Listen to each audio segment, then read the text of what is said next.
Wow, my favorite. Chips, soda, donuts, chocolates. But that was the old me. I love healthy snacks and healthy lifestyle now. Okay. Sorry.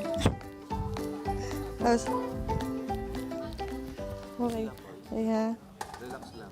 Anytime. Oh my God. Okay. I am Frances Ann Matutina, and that was the new me. Amazing! Amazing! Tanong ko ano yan Amazing. ha? Alam mo, dito na tayo, dito na tayo. Pagpupursige. Saan ba tayo? Ayan, dito na tayo, dito na tayo. sige. Kasi gusto ko Alright. makita yung mga healthy snacks na-adapt mo na gusto mong, yung talagang total change of diet. Oh, nakita niyo naman yung kanyang first picture. Yeah. Yung picture na ipinakita natin sa kanina, sa kanyang katawan ngayon, ay talaga napakalayo ng kanyang journey Oo. dito sa kanyang pagiging healthy. Palakpakan natin si Frances Good morning! and Rani Matutina. Good morning! Yes, good morning, Good morning. Franny. Bati ka naman sa ating Bati ka, mga viewers, Franny. magkabarangay. Hello, good morning, everyone. Taga saan ka? Taga saan ka? Makati. Makati. Saan barangay yun? Pio del Pilar. Yes, barangay Pio del Pilar. Hi. Yes. Ano yan? Nung lumalaki ka, talagang chubby or malaki na talaga yung katawan Yes. mo? Or paano ba? Pati yung eating lifestyle mo, paano? When I was younger, maliit po talaga ako, yung bata-bata pa. But throughout school, high school, college, you know how students adapt sa our coping mechanisms sa stress. So, you know, eating habits talaga, hindi siya makontrol. Ano yun? Parang it's your family's parang comfort thing, bonding time, yung hilig sa pagkain, mga ganyan? No, actually, ako lang po talaga yung Ay, mahilig ikaw kumain lang. sa At hinahayaan ka lang ng parents mo parang na kumain ng kumain. Hinayaan lang nila akong kumain ng kumain kasi nga studying and Yeah. yun yung parang coping mechanisms pag estudyante talaga. Kumbaga, What is easy? tinatampakan ka ng mga pagkain ng mga magulang mo. Puro snacks, merienda talaga. Readily available talaga. Okay, and then, yun ang nakasanayan mo hanggang Yes. nasa adulthood ka na. Yes, yes, And yes. then, nakita ko sa mga pictures mo nung you were bigger, parang you were happy. You look fresh, you look actually beautiful. Yes, I believe so.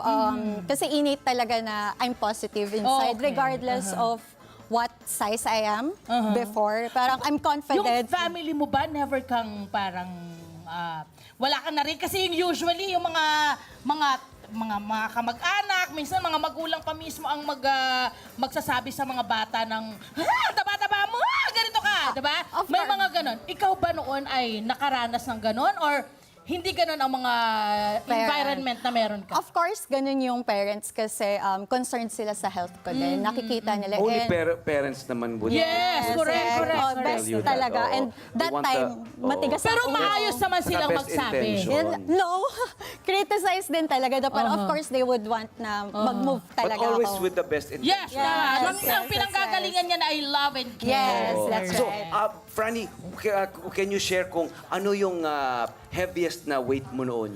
My heaviest was 97 kilos. 97 kilos times 2.2. Yeah. Para ilan yun? 97 kilos Parang times 2.2. 200 pounds something. 2.2 para maging yung pounds. So, Ganon ako kalaki na hindi ko na malak yung seatbelt ng eroplano. So, I was asking for an extension. So, kasya ako sa upuan pero hindi na kasya sa seatbelt. So, I would ask them Yun ang naging extension. ano mo, yun ang naging parang start mo Trigger. na kailangan Yes, ko ng so, maging healthy. trigger Yun ang talaga siya na nag-trigger mo. parang, talagang sobrang laki ka na talaga. Ano inumpisahan mo? Siyempre, lagi yung pag-uumpisa yung pinakamahirap eh. Ano yung ginawa mo? Actually, importante talaga yung nakapaligid sa'yo ng mga tao or your friends. Yeah. They would encourage me na take a walk. Parang walk ka muna and then let's see what happens. Parang encourage na maglakad ka lang even 30 minutes and then ano siya, paakyat na siya ng paakyat ng capacity ko. Kasi nga nasasanay ka na mag-move eh. So yun yung naging trigger talaga niya na that's where it started. And sabi ko, what if i-focus ko na talaga ang nutrition? So that's where the difference Di talaga. ba, like workout coupled with Yes. good Nutrition, diet, di ba? yes. And then healthy lifestyle, di Yes, ba? that's right, that's right. Pero you figured out daw na parang ang lahat ay, ang pinakasusi ay yung pagkain mo talaga. May sinabi kang parang ratio? Ano yung Yes, ratio I na? believe yung naging progress ko talaga came from 80% focusing talaga sa nutrition ko, healthy choices. Then the remaining 20% is movement because I'm enjoying lang siya, yung movement. Correct, hindi mo pinipressure ang Hindi sarili ko mo. siya, yes, exactly. Hindi ko siya pinipressure So, na may I gawin. know, ano yung mga sinasabi mong parang binago mo sa pagkain mo? Oh, ano yung mga, Like, halimbawa ano ito, mga nangyari? Correct. ito, paano mo siya Ini-incorporate sa nabago food at ano mo. yung ang kinokonsumo mo ngayon? Mostly kinoconsume ko po talaga is boiled eggs. Like, best friend po talaga siya kasi readily available siya, cheap, of course, and it's really nutritious. Correct. Kasi- Sabi nga pwedeng araw hanggang 4 na itlog Yes, sa that's isang right. araw. Opo, Grabe. tama po. And Oo. then, And pre-workout preparation is banana. Oo, So, para lagi may may energy ka banana. po talagang magbuhat. And then, of course, full cream milk po. That's really good for protein kasi po, if we're trying to lose weight, kailangan po talaga may protein po tayo para hindi po mag-cost siya ng ating muscles. Sinabi mo yung pagbubuhat. Anong ibig sabihin mo? Anong Resistance pagbubuhat? training, a bit of resistance training, dumbbells, ganun po. Gaano ka-importante yan? Kasi marami ngayon yan ang ginagawang exercise ha, bukod sa walking and all, parang yung mga weightlift, yung basta Weights, kung ano yes. anong gano'ng ka-importante yan?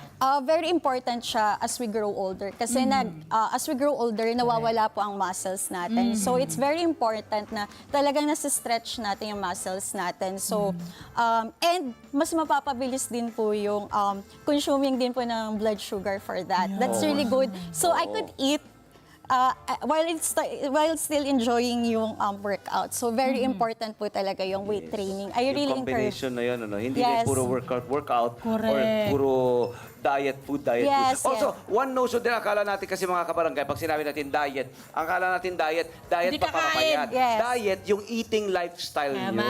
Yun tama. yun, di ba? Tama. Yung kung anong kinakain nyo. Yun yung diet. What's your diet? Ako, a diet of bananas, eggs, and Yeah. milk. Ganon. Yan, Yun yun. correct. Gaano katagal yung parang naging pag-lose mo ng weight mo from 200 Pounds per- pounds ano. to 213 pounds. Yun. Pounds. Yan. Pounds.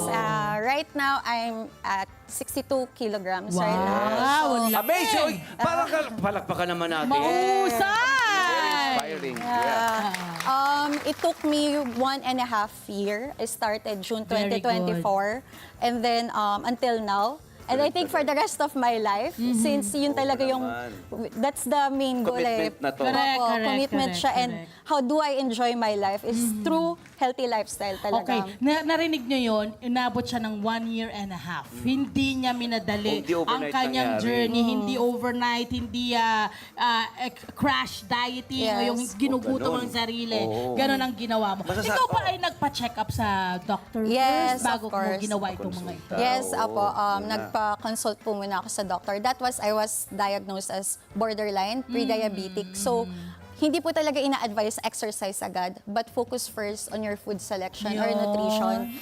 Encourage po talaga, you have to build a behavior doon sa lifestyle na, healthy lifestyle po talaga. Then let's add yung exercises, workout, we could adjust there. So, But importante rin talaga, friend, na kailangan magpakonsulta muna sa Yes. medical expert before you try naman. anything. Kasi nga, hindi mo alam kung Anong medical condition mo? Yes. Would you say na na-achieve mo na ang weight goals mo or body goals mo? right now, I don't believe so na, I think I'm too far for my body goals talaga. Kasi ang gusto ko po talaga is build muscles. Yes. Because if you build Very clear muscle, sa'yo, oo. if I build muscles, I could have a healthier old age po talaga. Yung Correct. Longer life, longer stronger. life. 60 or 70 years old, I could still walk, I could still hike, or like I could lift things up. So that's the goal po talaga. So yun ang goal mo ngayon, ano? Talagang maging malakas, very strong. Not just, At mabuhay slim. ng matagal. Yes, Oo, yes. Not just slim, di ba? Iba ang goal nila. Gusto ko lang payat, pero hindi naman healthy, hindi fit, di ba? Strong po talaga yung Strong. ang main goal. To be strong. Ganda! Yan ang mindset na dapat meron.